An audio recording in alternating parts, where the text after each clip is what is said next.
Welcome for our today's discussion. Accountancy Part B syllabus was going on of us. Chapter 5, that is the accounting ratio, we have started. This is the first chapter, and in accounting ratio already liquidity ratio we have finished. Under liquidity ratio, current ratio and liquid ratio was there.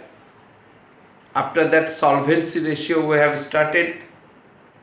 In solvency ratio there are 4 types of ratios: debt equity ratio, total assets to debt ratio, proprietary ratio.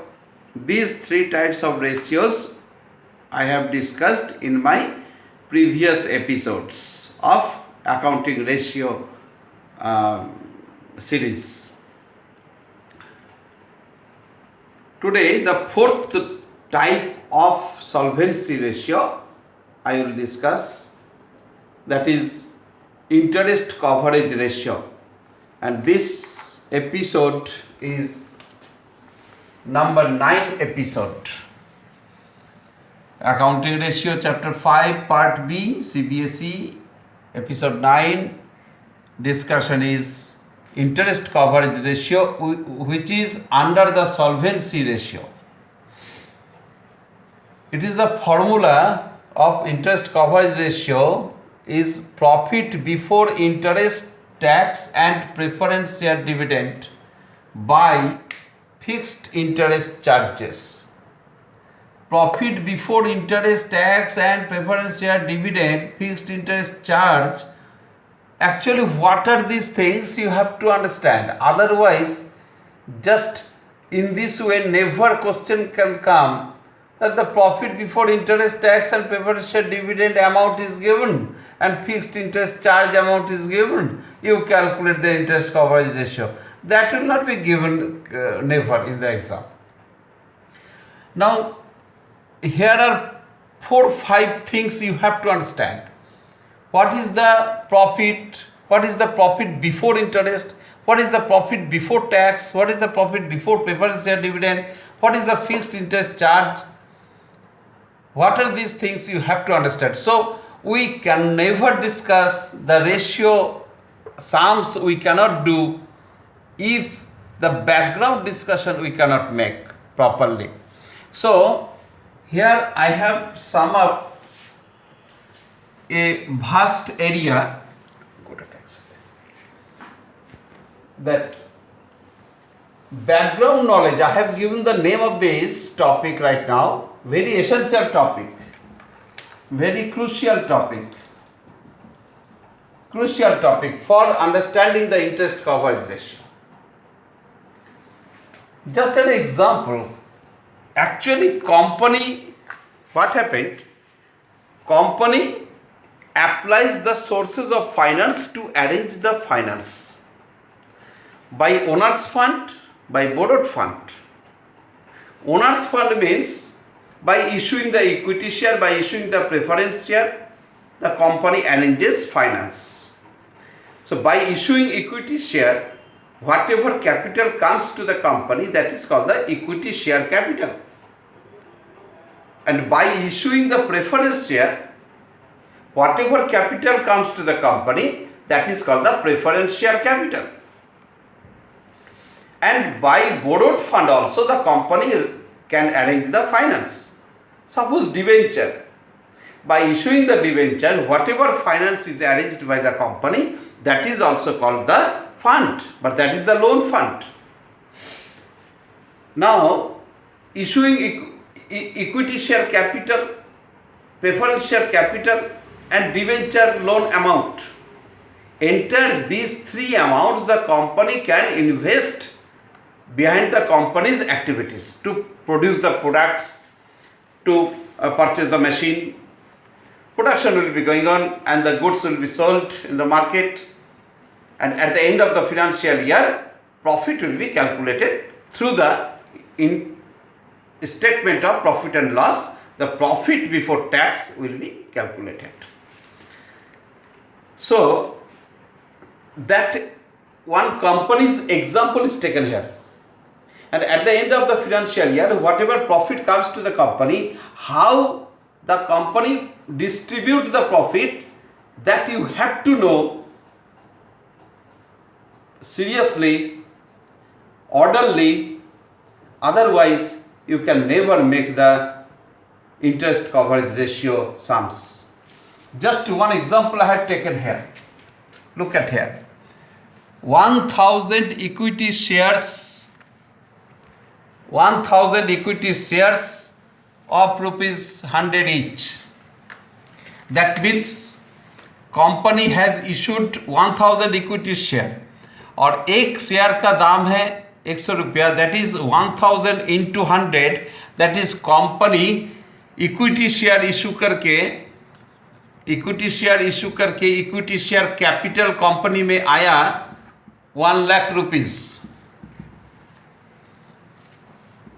फिर 2006% preference share of ₹50 each, that is 2000 preference share issue किया और हर एक preference share का face value है ₹50।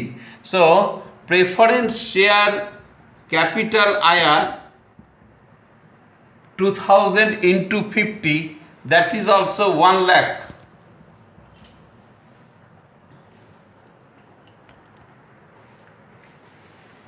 Again 500 debenture issue किया, जो debenture का rate है 200, तो डिवेंचर इशू करके जो फंड आया that is also 500 into 200, that is also 1 lakh. It may vary, maybe equity share capital 2 lakhs also, but here I have taken the example like this. The total 3 lakh rupees the company has arranged. Company has invested these 3 lakh rupees behind the company's project, and at the end of the year how much profit is earned by the company, that is given here rupees 3 lakhs. The profit earned by the company at the end of the financial year is rupees 3 lakhs. तो ये 3 लाख रुपया जो profit हुआ company में, ये 3 lakh rupees company ये profit को किस तरह डिस्ट्रीब्यूट करते हैं ये जानना बहुत जरूरी है। Distribution of profit before interest, tax and preference share dividend 3 lakh rupees, ये कहां से आया? ये प्रॉफिट जो कंपनी का हुआ है वो प्रॉफिट हम लिए। यहां पे प्रॉफिट से सबसे पहले कंपनी किसको देता है? एक कंपनी है, कंपनी प्रॉफिट को डिस्ट्रीब्यूट करके देता है। फर्स्ट इंटरेस्ट पे करेगा, जहां से लोन लिया, जैसे डिवेंचर इशू करके लोन लिया या बैंक से लोन लिया, तो उसके बदले में इंटरेस्ट जो पेमेंट करना है फर्स्ट इंटरेस्ट पे करेगा। सेकेंड, प्रॉफिट जो रेस्ट रहेगा उस प्रॉफिट से टैक्स देगा गवर्नमेंट को, tax to the government. After that third step होता है, कंपनी अगर if company has arranged money by issuing the preference share, then fixed rate of dividend to be allowed to the preference shareholders. That dividend to the preference shareholders, a third step for payment. After that, fourth step, if the profit is raised in the company, then dividend will be paid to equity shareholders. अगर कोई profit बचेगा नहीं तो equity share holder को नहीं मिलेगा dividend, और अगर प्रॉफिट बचेगा तो इक्विटी शेयर होल्डर को प्रॉफिट मिलेगा, दैट इज डिविडेंड मिलेगा। लेकिन इक्विटी शेयर होल्डर को डिविडेंड जो मिलेगा वो किस रेट में मिलेगा? That rate of dividend for the equity shareholders can never be fixed. it is fluctuated. But if profit is there, then dividend must be paid to the preference shareholders at a fixed rate of dividend. और profit हो चाहे ना हो, whatever, whether may be the profit or loss, that is not the reason, but the interest must be paid to the debenture holders at a fixed rate of interest. These things you have read in the sources of finance chapter in BST in class 11. The features of debenture, features of equity share, features of preference share, features of equity share, all these things you have read. So this is the ordered payment, orderly payment of profit, orderly payment of profit of the company. यही calculation just यहाँ पे show किया गया है, आप इसको देख लीजिए. ये जरूरत है आपका इंटरेस्ट कवरेज रेशियो कैलकुलेट करने में लगेगा. प्रॉफिट कितना कलेक्ट हुआ था, प्रॉफिट हुआ था at the end of the financial year कितना, 3 लाख. जबकि बोला जा रहा है यहाँ पे before interest tax and preference share dividend, मतलब ये प्रॉफिट अर्न हुआ है कंपनी को, अभी तक इंटरेस्ट पेमेंट नहीं हुआ, टैक्स पेमेंट नहीं हुआ गवर्नमेंट को, प्रेफरेंस शेयर होल्डर को डिविडेंड भी नहीं दिया गया. तो फर्स्ट किसको देगा, इंटरेस्ट पेमेंट करेगा. तो इंटरेस्ट पेमेंट कर रहे हैं तो लेस इंटरेस्ट ऑन डिवेंचर्स 10,000. ये 10,000 कहाँ से आया, अब देखो डिवेंचर इशू करके फंड आया था कितना, 1 लाख, और डिवेंचर का यहाँ पे 10% लिखा हुआ है क्वेश्चन में. इसका मतलब है 10% इज द इंटरेस्ट रेट. तो यहाँ देखो calculation, 500 debenture 200 rupees per debenture rate था, तो ये था 1 लाख. 1 लाख इंटू 10/100, 10% डिवेंचर का इंटरेस्ट का रेट था, तो 10,000. ये इंटरेस्ट पेमेंट करने के बाद प्रॉफिट बचा है कितना, 2,90,000. This is called profit before tax, मतलब अभी भी टैक्स पेमेंट नहीं हुआ, वो प्रॉफिट है. तो सेकेंड पेमेंट किसको करना था, टैक्स पेमेंट करना था गवर्नमेंट को, टैक्स टू गवर्नमेंट. गवर्नमेंट को टैक्स पे करेंगे तो वो रेट क्या है, क्वेश्चन में आपको बोल दिया टैक्स रेट इज 30%. कभी कभी क्वेश्चन में टैक्स पेमेंट रेट नहीं भी दे सकता है, बिकॉज जिस टाइप का प्रोडक्ट का बिजनेस कर रहे हैं कंपनी, उस प्रोडक्ट के ऊपर गवर्नमेंट ने कोई टैक्स नहीं रखा है, तो फिर टैक्स पेमेंट का बात नहीं आएगा. तो 30% ऑन 2,90,000, क्योंकि this is the profit, profit के ऊपर टैक्स होता है, तो 30% on 2,90,000, so that will be 87,000. ये टैक्स पेमेंट के बाद आफ्टर टैक्स प्रॉफिट कितना है, 2,03,000. This is called profit after tax. अब किसको पेमेंट करना है, ये फर्स्ट पेमेंट कर रहे हैं किसको, interest on debenture. Second payment कर रहे हैं किसको, गवर्नमेंट को टैक्स. थर्ड पेमेंट कर रहे हैं किसको, प्रेफरेंस शेयर होल्डर्स को डिविडेंड. क्वेश्चन में देखो प्रेफरेंस शेयर होल्डर्स को जो डिविडेंड पे होता है वो भी रेट फिक्स रहता है, क्वेश्चन में फिक्स रहता है. 6% हो सकता है, 8% हो सकता है, 10% हो सकता है, but that rate must be given in the question. यहाँ पे 6% लिखा है, तो 2,000 into 50, that is preference share capital. Here you look, 2,000 into 50, that is the 1 lakh rupees of preference share capital. उसके ऊपर 6%, that is called 6,000. This is 6,000 is the dividend for preference shareholders. तो ये dividend payment करने के बाद profit जो आया, ये प्रॉफिट है 1,97,000. इस प्रॉफिट को क्या बोल रहे हैं हम लोग, profit after interest tax and preference share dividend. माने प्रॉफिट कंपनी को हुआ है 1,97,000. कब, जबकि प्रॉफिट हुआ था 3 लाख प्रॉफिट हुआ था, लेकिन इंटरेस्ट पेमेंट हो गया, टैक्स पेमेंट हो गया, प्रेफरेंस शेयर होल्डर्स को डिविडेंड पेमेंट हो गया, उसके बाद आया जो प्रॉफिट, ये प्रॉफिट बोल रहा है profit after interest tax and preference share dividend. ये किस लिए चाहिए हम लोग को, ज़रूरत क्या है, इसलिए ज़रूरत है कि क्वेश्चन में हो सकता है आपको ये वाला प्रॉफिट दे दिया क्वेश्चन में, तो लैंग्वेज के क्या देगा, प्रॉफिट बिफोर टैक्स था 2,90,000 और टैक्स का इंटरेस्ट का रेट आपको दे दिया है, तो इंटरेस्ट को ऐड करके तब आपको प्रॉफिट बिफोर इंटरेस्ट में जाना पड़ेगा, क्योंकि ये profit before interest tax and preference share dividend, ये प्रॉफिट आपको फॉर्मूला में लगेगा, क्योंकि इंटरेस्ट कवरेज रेशियो का फॉर्मूला है, इंटरेस्ट कवरेज रेशियो का फॉर्मूला है profit before interest tax and preference share dividend by fixed interest charges. तो